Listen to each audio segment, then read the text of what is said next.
Okay, first of all, yes, I am aware that I said my Christmas-related videos would release in December, and it is currently not December, but it is still winter time, so this video makes some sense. And you saw the title. In today's video, I'm discussing the history and evolution of the Grinch, and the several times he's stolen Christmas, and the times he's done stuff not related to Christmas at all. But before we jump into all that, it would be greatly appreciated if you would leave a like, a subscription, and maybe even a comment. Alright, now let's get into the video. The Grinch is probably best known from the 1966 animated television special, How the Grinch Stole Christmas. But before the special, there was the book, How the Grinch Stole Christmas. Yeah, they have the exact same name. And this book was written by Theodore Seuss Geisel in 1957. This story was actually not Seuss's first time using a character named the Grinch. In 1953, Seuss wrote the book, Scrambled Eggs Super, and in the story, there is a bird who is referred to as a beagle-beaked, bald-headed Grinch. Also, in the poem, The Hubbub and the Grinch, which was published in 1955, there is a character named the Grinch who tries, and succeeds, in selling a piece of string to the Hubbub for 98 cents. In 1957, Seuss used the Grinch name again, but this time in its most famous form, as the name of the titular character in the book,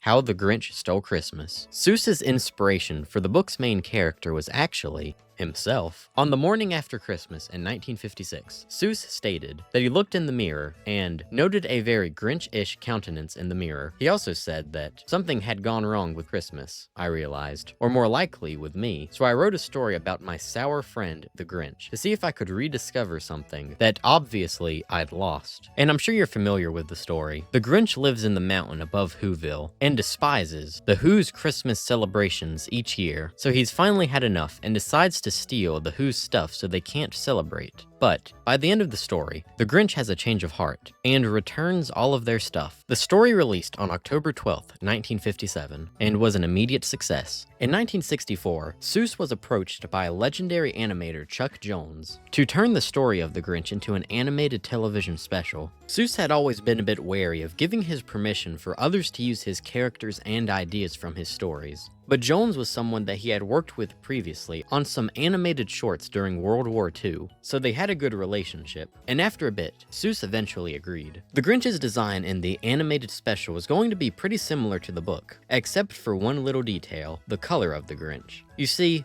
in the original book, the Grinch had no color. He was just black and white. And this color scheme would not really make sense for TV, and while planning for the special, Jones would rent a vehicle each time he and Seuss met to discuss the details of the special. And one of these issues was, of course, what color should the Grinch be? And the color green was eventually decided on. The inspiration to make the Grinch green came from the color of every rental car Jones drove when he and Seuss met up. After some of the early planning for the special was settled, the good old issue of funding came up. So Jones and Seuss traveled around and tried to find a sponsor for the special, and after being turned down many times, the Foundation for Full Service Banks agreed to sponsor the special. The Foundation for Full Service Banks, representing America's 14,000 national banks, state banks, and trust companies, presents Dr. Seuss' How the Grinch Stole Christmas. So now that a sponsor was found, production could really begin. One issue that was found during production was the length of the story. You see,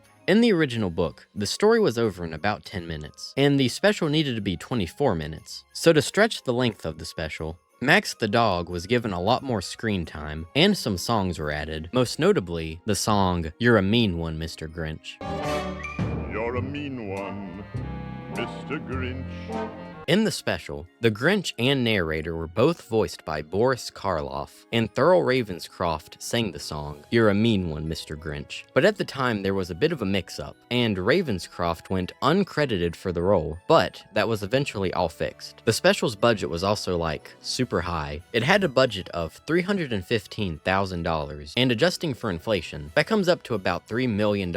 For reference, it had over quadruple the budget of a Charlie Brown Christmas, and no corners were cut either. The animation looked great. The music in the special was done by a 34-piece orchestra, and with the small but high-quality cast, it was obvious that it was going to be something special. The special first aired on December 18th, 1966 on CBS, and when it first released, the reception was mixed but mostly positive. And in the years after its original airing, it has gone on to become a classic that is always played around Christmas. 11 years after the original Grinch special in 1977, a prequel Grinch special was released, titled Halloween Is Grinch Night. And as the name implies, instead of being a Christmas special, this one is a Halloween special. And since this special takes place before the Christmas one, the Grinch is a bad dude all the way through and has no redemption at the end. This special is not even close to being as good as the original, and although this special was also written by Dr. Seuss, it's just kind of a lame prequel to the original, and in all honesty, kind of boring. Also, the animation was not as good. In 1982, we got another Grinch prequel. Well, at least I think it's a prequel, titled The Grinch Grinches the Cat in the Hat. Now, I'd say this special is better than the Halloween one, since it has such a weird plot. So the Cat in the Hat and the Grinch are both in this special, and the Cat in the Hat calls the Grinch Mr. Greenface. Not in a mocking way or anything, he just didn't know his name. And for some reason, the Grinch is really upset by this. So he spends the rest of the special Grinching the Cat in the Hat,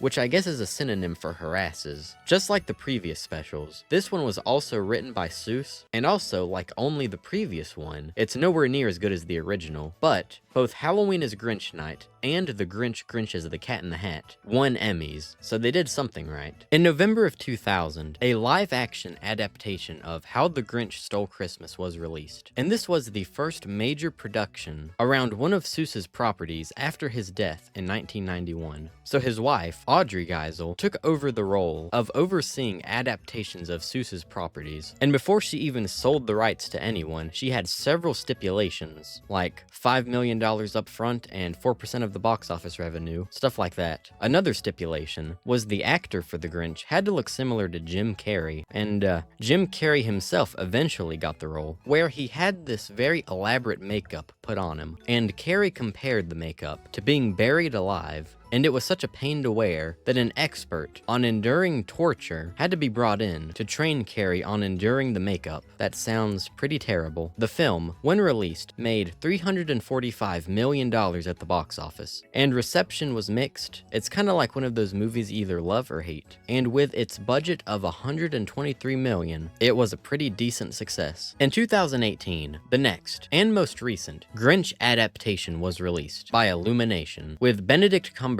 voicing the Grinch. And this movie was simply titled The Grinch, and its main plot is the same as the other adaptations of the book, and the book itself. But one issue with this movie, that I have at least, and I think is a common consensus, is the Grinch's design. Look, I understand that this movie is for kids, but the Grinch should not look this friendly. In the original special, he looked downright sinister until his change of heart at the end. Also, the plot is very uninteresting, but anyways, my rant aside, the film released into theaters on November 9th, 2018, and with its budget of $75 million, it made $540 million.